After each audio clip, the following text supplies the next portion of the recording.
Welcome into the Beat Sessions, your place for all things music. I'm your host, Mitchell Weary. Let's lead things off for the week of November 15th with new music from Linkin Park and a record called From Zero. This is the band's 8th studio album and their follow-up to 2017's One More Light. And this one is going to take some time, I think, to just wrap my head around. I think that not hearing Chester on a Linkin Park record is it's going to take some getting used to. I think that Emily, from a purely aesthetic standpoint, is doing a lot of good things on the record. We'll get into that. But this is an album and a band that I don't know how to feel about its current identity. And I know there's probably a handful of you that are like, Linkin Park doesn't exist anymore. This shouldn't even be called that. A lot of people that are excited about the return. I mean, I definitely was looking forward to it once I heard the announcement a few months ago. This is, it's a lot of things. It's shocking. It's unexpected. I think there was a handful of people that probably didn't expect this band to even return. But I know that it's something that can be overcome, and there's a lot of acts that have done it in different ways. I don't know if I would have called this new iteration Linkin Park. The band alluding to their first name Zero in the album title, maybe they could have gone to From Zero as a name, taken the route that the guys from Joy Division took once Ian Curtis passed away. They formed New Order, and we all know that they were immensely successful with that. You also have a band like AC/DC who is just able to replace Bon Scott with Brian Johnson. And, from a vocal standpoint, I think Brian took over and really was very capable of handling a lot of what Bon Scott did in the early part of AC/DC's catalog. And I'd argue that given the pop direction that Linkin Park started to go in later on in their career, that Emily's not necessarily a bad fit to handle a lot of those, I guess, more pop-driven kind of ballad style of vocals. And also, I mean, she has the ability to scream. So there are those intense vocal numbers from Chester that we get that, to a degree, she is capable of handling them well. I like that her vocal style is somewhat similar to his, but you can also feel her doing her own thing. And I think that's important. I think that she's never going to replace Chester. And I don't think that this band got together and brought her into the unit to do that. It's really interesting listening to Mike talk about some of the crazy stuff that people threw out there. They're like, are you going to perform with like a hologram Chester? And I mean, what a mind, what, and that's what he says. He's like, I can't even wrap my head around the thought of doing that. Like, no, like let the man rest. It's hard to make a comeback like this and to not buy into any of that gimmicky stuff. I mean, the future has thrown some very wild things at us, especially the holograms being one of those things. So I think that overall this is a respectful return. I don't think that the one thing I did read is that apparently they were supposed to consult with Chester's mother about reuniting. They never did.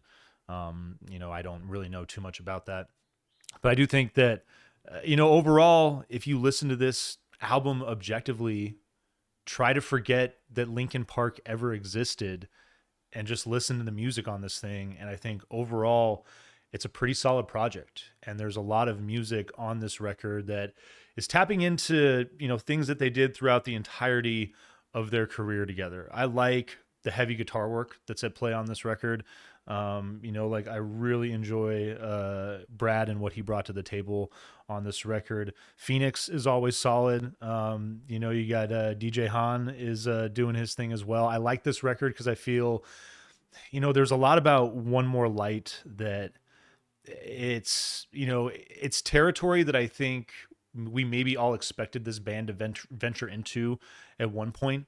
And from very early on too, it's like you look at Minutes to Midnight and the song Shadow of the Day. Like I remember hearing that for the first time and being like, oh my God, Linkin Park's listening to U2 a ton. So it didn't surprise me that they did what they did on One More Light. It just felt a little too fluffy. It just felt a little too, I don't know. It felt a little too much out of their realm, as far as playing with that nuance, playing with that style. Because I'd say that, from Minutes to Midnight on up to that point, working with a lot of electronic elements, expanding their sound, trying to grow artistically. And I think that a lot of that stuff really worked throughout their catalog. And, I think that this record, I don't want to say that One More Light was a disappointment. It's definitely not my favorite Linkin Park record, and I know a lot of people that agree with that. So if you're open to the thought of their return without Chester, you listen to this record, and there really is a lot to like about it. Again, I think listening to Emily is going to take some getting used to. I still think that it's a weird personnel choice just in general. And I know everybody knows about the Scientology stuff and the Danny Masterson stuff. And, I don't want to really get into that too much, but it just feels like there maybe was other personnel out there. Like, I'm not sure exactly what it was out of all the other talented singers that, could have come and tried and filled Chester's role. That was another thing that that Mike talks about is, people recommended doing like a reality TV show, like a one-off kind of American Idol type of thing to find their new singer. And if you all remember, In Excess tried to do that after the death of Michael Hutchins, and it was a disaster. So I'm glad that these guys didn't do that as well. Again, like maintaining the integrity of the outfit, paying respect to Chester in that regard. I think that's immensely important with this return. And again, I'll stress it. I think that they've done a really solid job of doing right by him and doing right by what Linkin Park represents. I still think that a different name with this outfit may have been a better fit. That's just my take on the whole situation as far as the band and their identity. I'm very curious to hear all of your thoughts in the comments, what you think, if they should have even gotten back together, if Emily is the right person. I don't want to say that she's the wrong person, because again, there's some weak moments on her end vocally. Just I think her voice is strong. It's just the melodies that are being created for certain tracks where I think Chester may have excelled more as an artist. There's one note in particular where like I'm listening to Emily and I just like I miss Chester. That's about all I can say. um, but for the most part, this is a solid addition to their catalog. It's definitely, I mean, when you consider the quality of their first four records, I mean, Hybrid Theory and Meteora are incredible in establishing this band, establishing, their heavy hip hop, rock and roll style sound. I don't want to call this outfit a new metal band. There's a lot of people that described them back then as like showing up late to the party, and I disagree. And I think, the dynamic that Mike and Chester have always had with their vocal element, it's something that like I feel Mike and Emily's chemistry is pretty solid on this record. Some vocal performances from Mike though that I'm like kind of find questionable as well too. I know the guy can sing, and I think again it's more about what I was talking about with Emily as far as just the melodies that were created, maybe just the ebb and flow of the lyrical structure that they're playing with.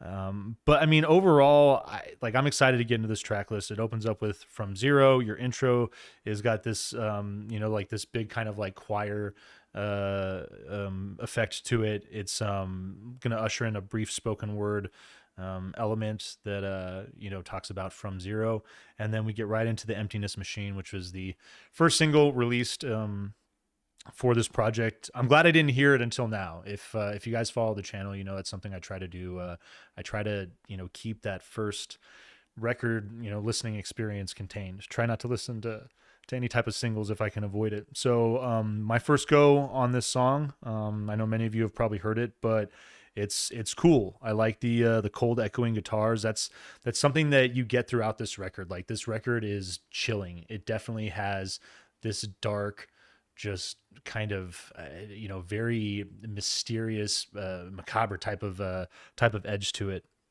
And the cold echoing guitars, the simple piano, you get these like hollow electronic drums that are going to hit with Mike's vocal on this track.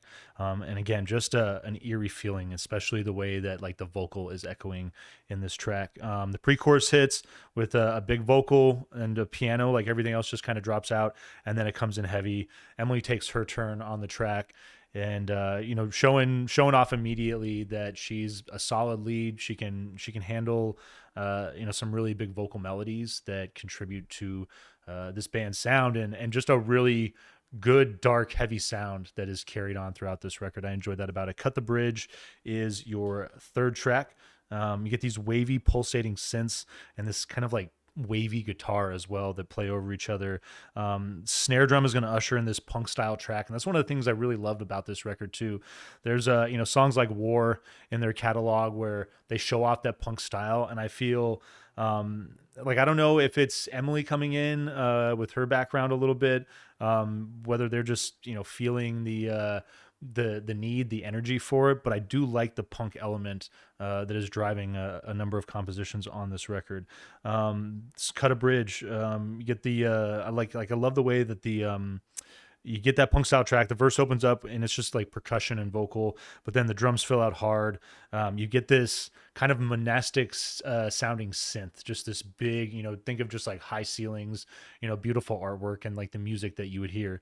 And I think the synth element's really cool with regards to this track. I think that their voices come together very well on this particular song. This is a song that I was pleased to hear the chemistry and just the harmonizing, the back and forth. It's what you expect from Linkin Park, I'd argue. There's moments in time, projects that they worked on where it wasn't necessarily what they were trying to do, but I might argue that some of Linkin Park's best material is, it features that back and forth between Chester and Mike, and hearing Mike be able to do that with Emily is pretty important. Heavy is the Crown is your fourth track. You get this like icy carnival sounding synth that opens up a hard driving psychedelic number. The vocal chemistry again comes together very nicely on this track. And it goes just really hard. I especially like vocally the way Emily goes hard into the coda, and just a good finish, but a good rocking, just a heavy rocking track, and I'm digging that about this record.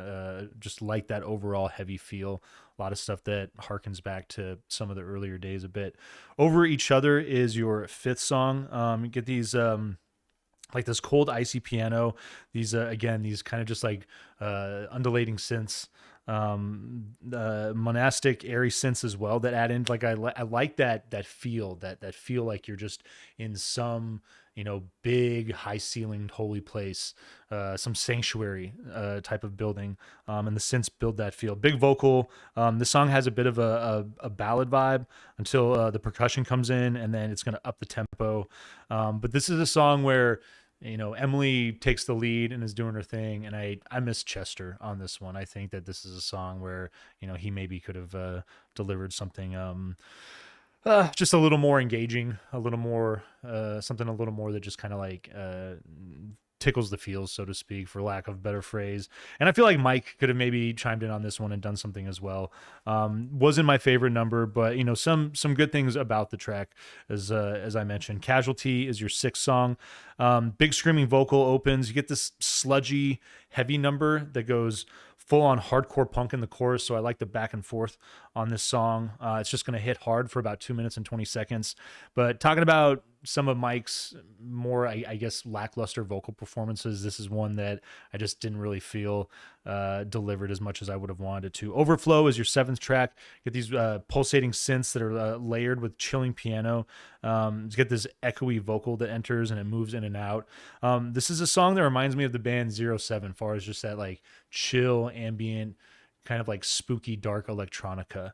And and something that Linkin Park has been doing very well for a long time. But there's something about this particular track reminded me of that band.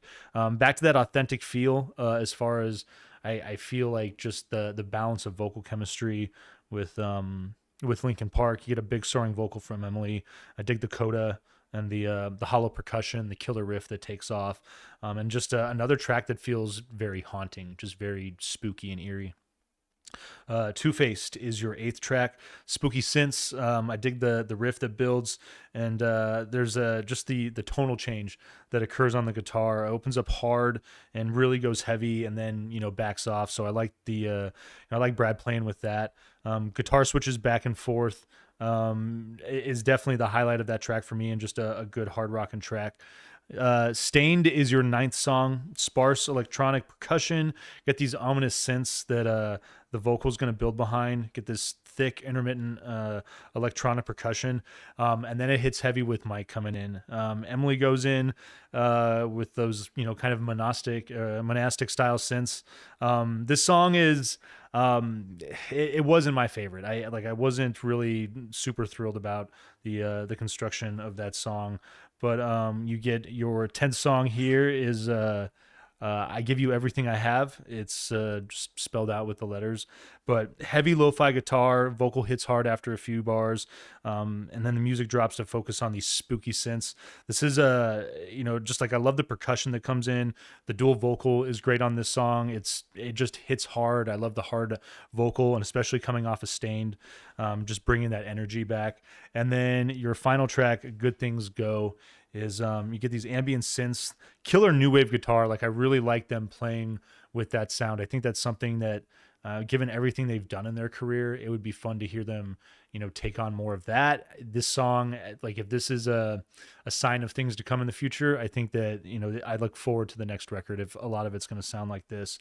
But I dig the vocal chemistry that's at play on this track. Again, this particular song, I love the energy of it. And I feel like this outfit, where they're at, if they're wanting to move forward successfully, things like, Good Things Go, that's, I think that's where they should stick. This is, I think it's going to take some listens for you to kind of digest this thing. I'm looking forward to giving it a few more. It's a good record though. I'm going to give it 7 out of 10. It's a solid return. I think it's worth people's time. And if you're one of those fans that, you think that Linkin Park is still dead and that this doesn't count, hopefully enough time passes and there's enough to flirt with your interest. Cause I think that any Linkin Park fan, there's things about this record that you'll dig and appreciate. I'm going to throw it in the shelf. I'm going to vinyl please this thing as well too. I hope you find this review helpful. I hope you enjoy this new Linkin Park record as well. Please like this video, share it, subscribe to the channel, do all the things to help me blow this project up in 2024, and tune in to Classic Wax on Tuesday nights at 6 p.m. Pacific Standard Time, 9 p.m. Eastern Standard Time, and we'll see you next time on the Beat Sessions.